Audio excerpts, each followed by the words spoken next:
masalah kita. Pusat perhatian kita bukan penyakit kita. Pusat perhatian kita bukan hanya perlu kita. Untuk membuka diri dan hati kita untuk mengakui segala dosa dan pelanggaran kita.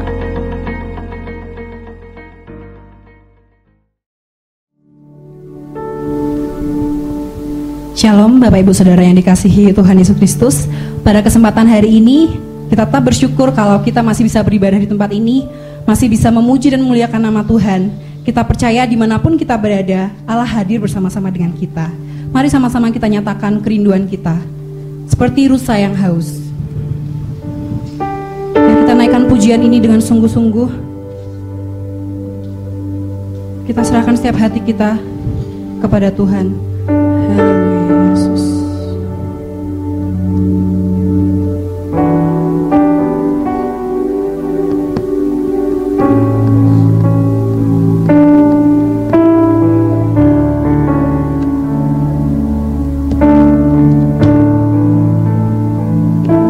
Seperti rusa yang haus, rindu aliran sungaimu.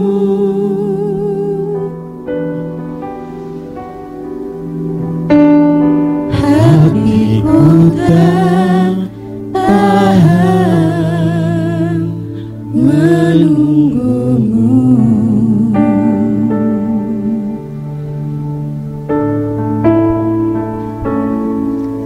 Bagai tanda darsan menanti datangnya hujan,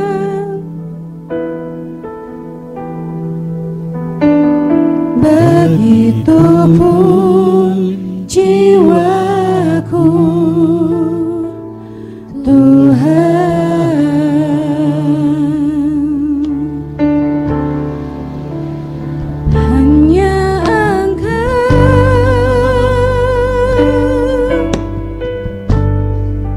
Pribadi yang mengenal hatiku, tiada yang tersembunyi bagimu. Seluruh isi hatiku kau tahu dan bawaku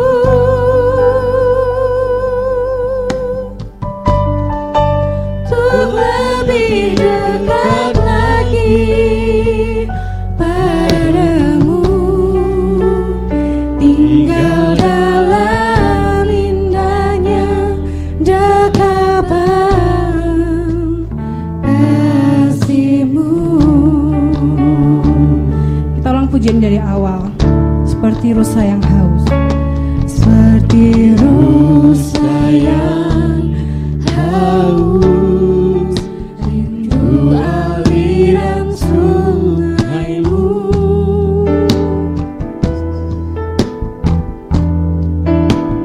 Hatiku tak tahan menunggumu.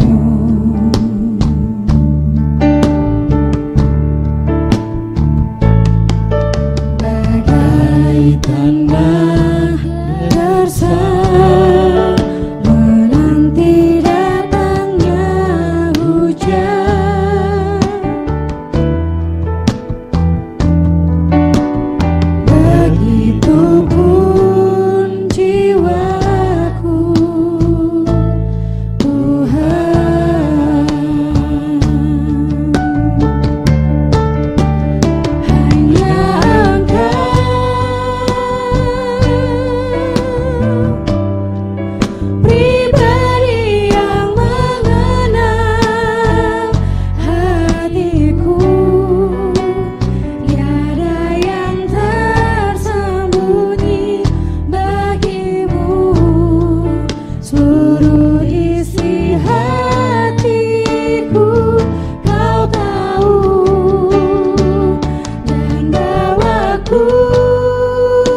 kasih-Mu.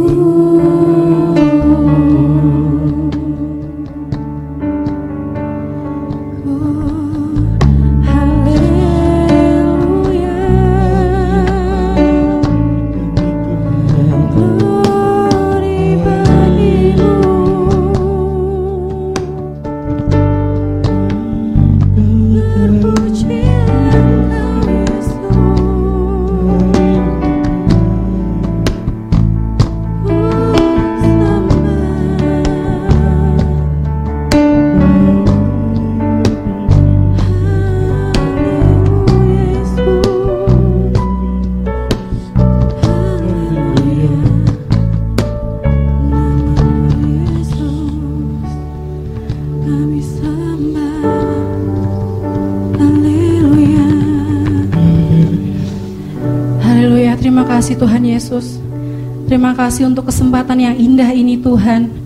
Kami masih bisa berkumpul Tuhan bersama dengan saudara-saudara kami, bersama dengan orang tua kami, bersama dengan kakak dan adik kami Tuhan. Terima kasih Tuhan, kami masih bisa berkumpul dengan keluarga kami Tuhan.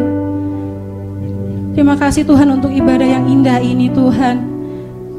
Untuk semuanya ya Tuhan yang terbaik yang Kau berikan kepada kami Tuhan. Saat ini Bapa, kami berdoa Tuhan kehadirat-Mu ya Bapa. Kami mau lebih dan lebih lagi memuji dan muliakan nama-Mu Tuhan. Engkau memberkati Tuhan ibadah kami Tuhan dari awal hingga akhirnya. Di dalam nama-Mu Yesus kami sudah berdoa. Haleluya. Amin. Shalom Bapak Ibu Saudara. Dalam keadaan bagaimanapun saat ini, saya yakin Allah tetap ada. Allah tidak pernah meninggalkan kita. Keadaan susah, sedih, berbeban berat sekalipun tidak akan pernah menghilangkan sukacita dan damai sejahtera di hati kita. Mari kita bersukacita bersama, kita pujikan di bawah kepak sayap-Mu.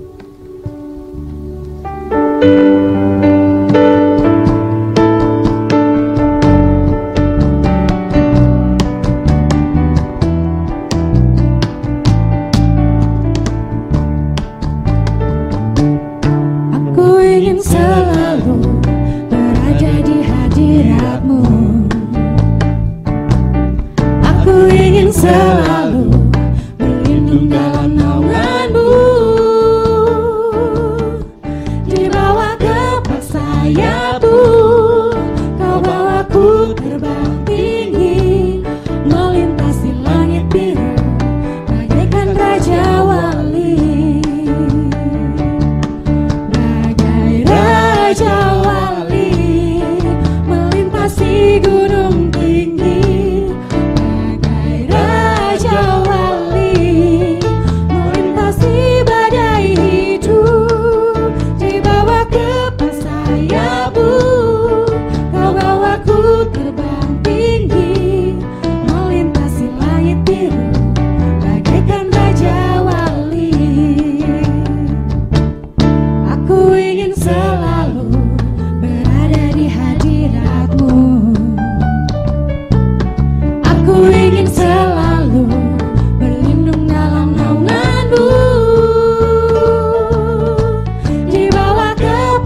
akan persiapkan hati kita untuk kita mendengarkan firman Tuhan. Sebelumnya kita akan menaikkan pujian bagaikan bejana siap dibentuk.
Terima kasih Tuhan. Terima kasih untuk penyertaan-Mu Tuhan sepanjang ibadah kami pada hari ini ya Bapa. Berkati setiap kami Tuhan, supaya setiap kehidupan kami Tuhan, setiap jalan-jalan kami Tuhan, seturut dengan kehendak-Mu ya Bapa. Terima kasih Tuhan Yesus, dan kami menyerahkan selanjutnya ke dalam tangan-Mu Yesus. Haleluya, amin.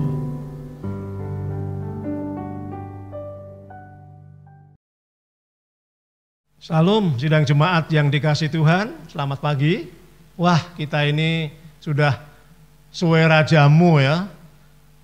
Jamu ini kok jamu Rotrowali. Kita ini sudah lama ndak ketemu. Bareng ketemu baik kok mung neng ngarep layar TV. Wah, kurang mantap ya. Kurang puas. Tetapi ndak apalah. No problem lah kata orang Jawa. Kita akan langsung saja untuk terus menikmati pertemuan kita bersama, walaupun dengan layar TV. Kita akan masuk dalam firman Tuhan yang akan kita renungkan bersama pada pagi hari ini. Mari kita buka Alkitab kita dalam kitab Roma pasal 4 ayat 20 sampai ayat 25. Firman Tuhan berkata demikian, tetapi terhadap janji Allah ia tidak bimbang karena ketidakpercayaan.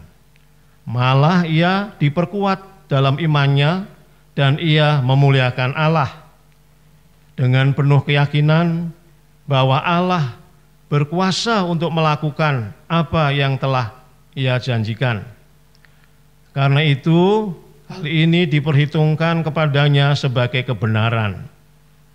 Kata-kata ini, yaitu hal ini diperhitungkan kepadanya, tidak ditulis untuk Abraham saja, tetapi ditulis juga untuk kita, sebab kepada kita pun Allah memperhitungkannya, karena kita percaya kepada Dia yang telah membangkitkan Yesus, Tuhan kita, dari antara orang mati, yaitu Yesus yang telah diserahkan karena pelanggaran kita dan dibangkitkan karena pembenaran kita.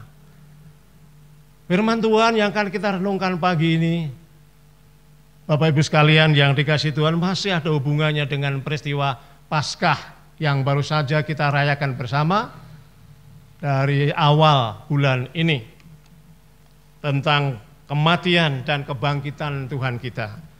Tema khotbah kita pagi ini yaitu alasan dibalik kebangkitan. Alkitab jelas tadi mengatakan, memberitahukan kepada kita bahwa Kristus telah diserahkan karena pelanggaran kita dan dibangkitkan karena pembenaran kita. Saudara-saudara mungkin sudah mengetahui mengapa Yesus mati adalah untuk dosa-dosa dan pelanggaran kita. Hari Jumat yang lalu waktu kita merayakan Jumat Agung, Bapak Pendeta Yonatan sudah menyampaikan firman Tuhan bahwa kematian Tuhan adalah untuk menghapus dosa umat manusia.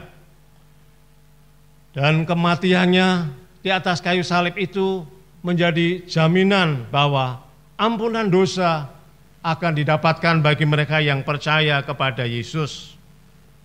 Nah, tetapi apakah saudara mengerti arti penting Tuhan membangkitkan Yesus dari kematian?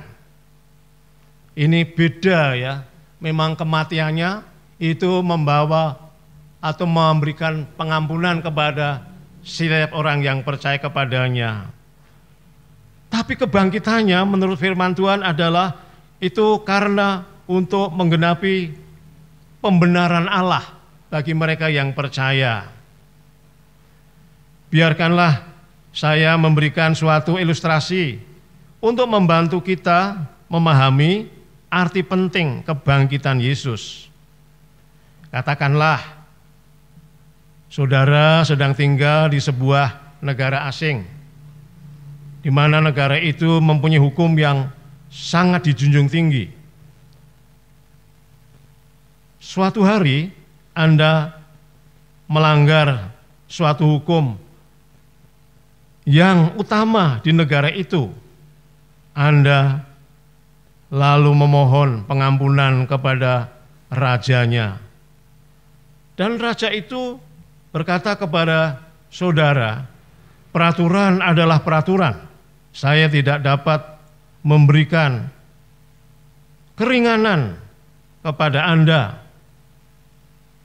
Apa yang akan dikatakan oleh orang-orang nanti tentang integritas saya mengenai hukum yang saya sudah adakan.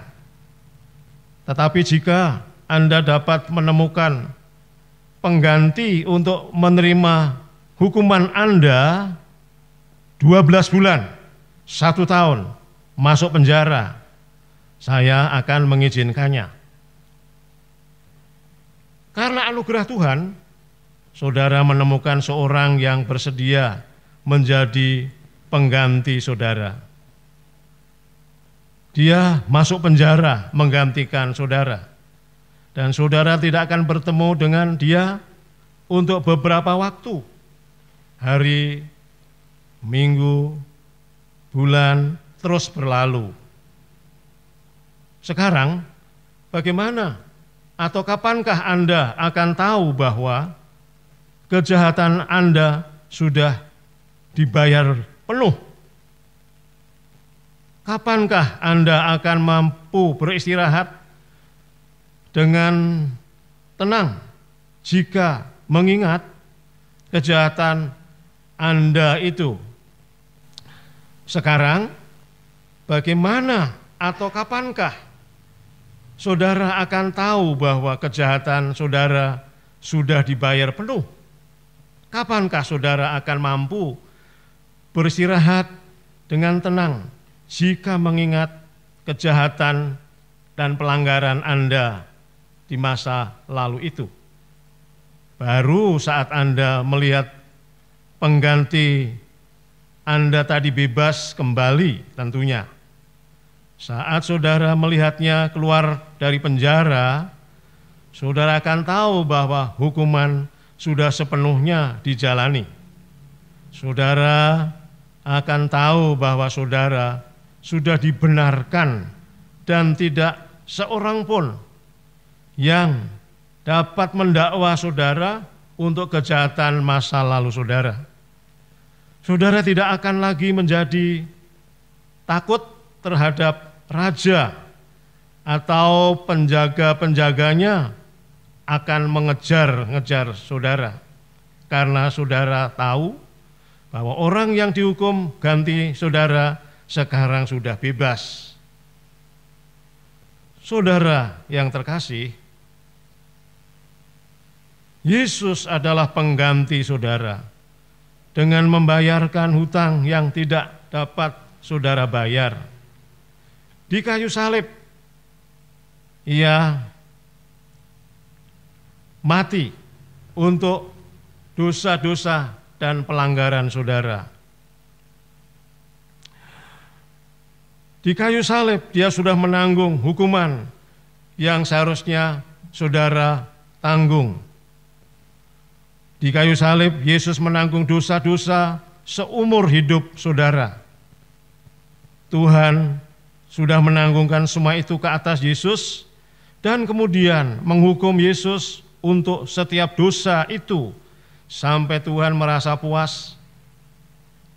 Dan karena Ia begitu berkenan dengan apa yang telah Yesus lakukan, Tuhan membangkitkannya kembali dari kematian.